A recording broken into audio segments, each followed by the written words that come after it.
Pessoal, bom dia. Professor Marcos, novamente aqui de Biologia 2, e a gente vai dar uma conversada nessa aula sobre o reino Monera, o primeiro reino que nós vamos estudar com seres celulares. São organismos presentes em uma diversidade enorme de ambientes e com uma grande diversidade biológica. E eu quero começar perguntando: será que você já parou para pensar nesse seu companheiro eletrônico de todos os dias, onde provavelmente você está assistindo esse vídeo? Pois é, o seu celular pode conter até 18 vezes mais bactérias do que em um vaso sanitário, por exemplo. É uma situação que às vezes a gente não se dá conta, mas simplesmente em nossa tela de celular nós podemos encontrar uma variedade grande de bactérias, como essas mostradas aqui embaixo, na tela, na parte traseira ou ainda na capinha de seu celular. Portanto, é fundamental que você faça a higiene correta do seu aparelho, seja com um pano umedecido com água e sabão ou ainda com álcool 70%. Quando nós falamos em reino Monera, esse reino engloba todos os organismos procariontes. Só para uma rápida lembrança, procarionte, aqueles organismos que não apresentam membrana nuclear, enquanto os eucariontes apresentam a membrana nuclear, envoltório nuclear ou carioteca. Os seres procariontes não apresentam essa estrutura, portanto, o material genético permanece disperso no citoplasma. Outra peculiaridade é que, enquanto os eucariontes apresentam organelas membranares, como mitocôndrias, que são mostradas aqui na figura, por exemplo, no caso dos procariontes, há apenas ribossomos, organelas responsáveis pela síntese proteica. Quando nós analisamos características gerais destes organismos, todos eles são unicelulares, são microscópios, não possuem um núcleo organizado. Dentro do reino Monera nós encontramos bactérias, cianobactérias e as arqueias. São seres geralmente vistos apenas ao microscópio. Sem o microscópio, nós conseguimos enxergar as colônias bacterianas, como essas mostradas aqui em uma placa de Petri. Só em 1999 é que foi descoberta uma bactéria visível a olho nu. É a pérola de enxofre da Namíbia, mostrada nessa figura aqui embaixo, ao lado de uma mosca de fruta, a Drosophila. É uma bactéria que chega a ter cerca de 1 milímetro de diâmetro. Ela é uma bactéria pequena para nossa perspectiva. Para outras bactérias, em comparação, ela é gigante. Esses organismos são de fato microscópicos, mas ocupam todos os espaços. Não existe vazio biológico em nosso planeta. As bactérias, elas existem há mais de 3 bilhões e meio de anos. Podem sobreviver em todos os ambientes da Terra. Algumas bactérias são capazes, inclusive, de formar esporos. São formas resistentes, formadas exatamente em condições desfavoráveis. E na forma de esporos, esses micro-organismos conseguem sobreviver por milhões de anos. Esses esporos podem ser reativados quando a pressão ambiental diminui e, com isso, é possível voltar a um mecanismo metabólico e reprodutivo. Ao analisar justamente os seres do reino Monera, o que a gente observa é justamente o seguinte: ao relembrarmos dos 3 domínios propostos por Carl Weise em 1990, o que nós observamos é justamente o seguinte: bactérias como um domínio mais antigo, o domínio bactéria, as arqueias como um domínio um pouco mais recente e até mesmo mais próximo em termos moleculares dos eucariontes. Então, por isso, essa proximidade aqui nos 3 domínios entre arqueias e eucária. Ao analisar esse domínio bactéria, ele já foi chamado antigamente de eubactéria, porque englobava justamente o que nós chamávamos de bactérias verdadeiras, que reuniam as características como um modo de vida livre, alguns deles organismos patogênicos, um modo de vida parasita, então sendo patogênicos aí ao homem e a outros seres vivos, e as cianobactérias, que são consideradas como bactérias fotossintetizantes.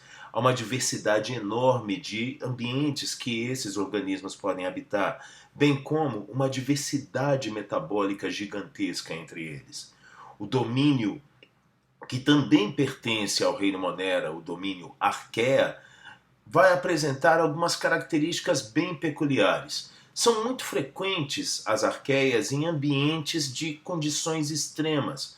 Então, normalmente, são organismos, por vezes referidos como extremófilos, vivem nos limites da vida.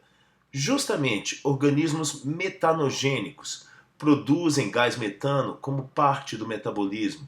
Entre estes, nós encontramos bactérias decompositoras.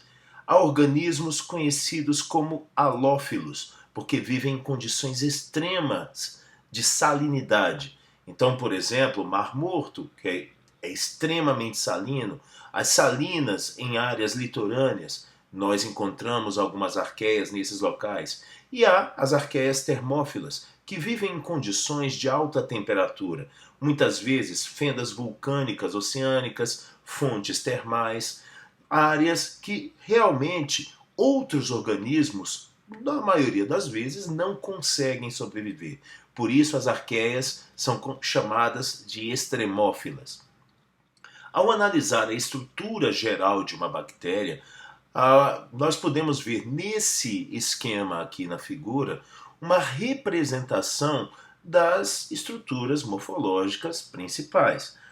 Quando nós analisamos a presença de uma parede celular, aqui detalhada em azul, uma membrana plasmática detalhada aqui em laranja, a presença do citoplasma representado aqui em amarelo, esses pontinhos pretos que representam exatamente os ribossomos, as organelas responsáveis pela síntese proteica, e o nucleóide, o material genético disperso aqui no citoplasma. Outras estruturas observáveis, justamente um flagelo que frequentemente é utilizado para movimentação, os plasmídeos, que são pequenos fragmentos circulares de DNA, e a cápsula, representada aqui em vermelho. A cápsula é geralmente responsável pela patogenicidade de bactérias que são consideradas causadoras de doenças e normalmente têm um modo de vida parasita. Essas estruturas que chamam a atenção aqui são conhecidas como pelos ou fímbrias. Elas auxiliam a fixação dessas bactérias a algumas superfícies, mas tem um papel crítico em formas de recombinação que serão tratadas numa próxima aula gravada que nós vamos ver também. Normalmente, ao analisar a estrutura geral de uma bactéria, o que nós observamos é que há uma extrema versatilidade nesses micro-organismos. Ao analisarmos um pouco mais essa morfologia bacteriana, nós vamos encontrar bactérias com formatos variados, formatos esféricos, formatos de bastões, um formato de um bastão torto, muitas vezes referido como um formato em vírgula, e os formatos em espiral. De uma maneira geral, nós chamamos os cocos representados nessa primeira foto aqui, são justamente as bactérias esféricas. Nesta outra figura, onde nós temos pequenos bastões, são justamente os bacilos. Os bastões tortos ou vírgulas são os vibriões. E justamente as bactérias cujo formato é uma espiral são os espirilos. O interessante é que muitas vezes cocos e bacilos podem formar colônias com alguns arranjos peculiares. Esses arranjos muitas vezes recebem nomes, como em pares, diplococos ou diplobacilos, em cadeias, streptococcus ou streptobacilos, ou simplesmente alguns aglomerados como pequenos cachos, como é o caso dos estafilococcus e, em alguns casos, os estafilobacilos. Aqui, uma representação, nós conseguimos enxergar uma representação do coco, um diplococo, um streptococo e um estafilococo. Ao analisarmos o bacilo, temos aqui um streptobacilo, justamente formando uma espécie de cadeia, um vibrião, um espirilo, justamente com esse formato peculiar em espiral, e aqui um arranjo peculiar conhecido como sarcina, exatamente quando cocos formam uma espécie de cubo nesse arranjo com 8 bactérias apenas. Ao analisarmos a nutrição bacteriana, há uma variedade significativa na maneira com que bactérias obtêm nutrientes.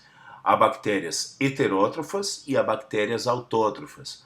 Entre as bactérias heterótrofas, incapazes de produzir matéria orgânica, nós encontramos bactérias que são de hábito nutricional saprófita, decompõem material orgânico.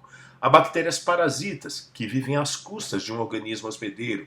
Na maioria das vezes são patogênicas, são causadoras de doenças. Há bactérias simbióticas, vivem em associações mutualísticas com outros seres. Lembrando que uma associação mutualística é uma relação ecológica positiva-positiva, onde ambos participantes desta relação são beneficiados. É o que acontece, por exemplo, em nossa microbiota intestinal, é o que acontece com a bactéria do gênero Rhizobium, fixadora de nitrogênio, associada às raízes de leguminosas. Há bactérias que são autótrofas, podem ser fotossintetizantes, obtendo energia por estímulo da luz, com isso sintetizando matéria orgânica. Há bactérias quimiosintetizantes, obtêm energia para oxidação, por meio da oxidação de compostos, na maioria das vezes inorgânicos, e com isso há a produção de matéria orgânica.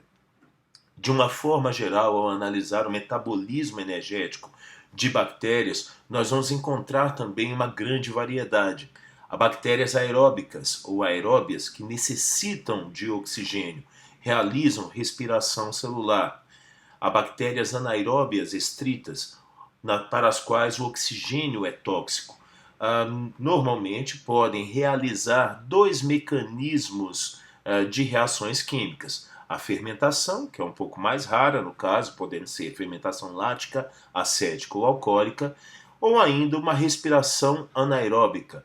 Normalmente, como exemplo, as bactérias desnitrificantes, bactérias que devolvem o nitrogênio à atmosfera, podem ser enquadradas nessa categoria. E há as bactérias anaeróbicas facultativas, extremamente úteis em processos de produção, por exemplo, de vinhos, cervejas, muitas vezes em derivados de leite como iogurtes e queijos.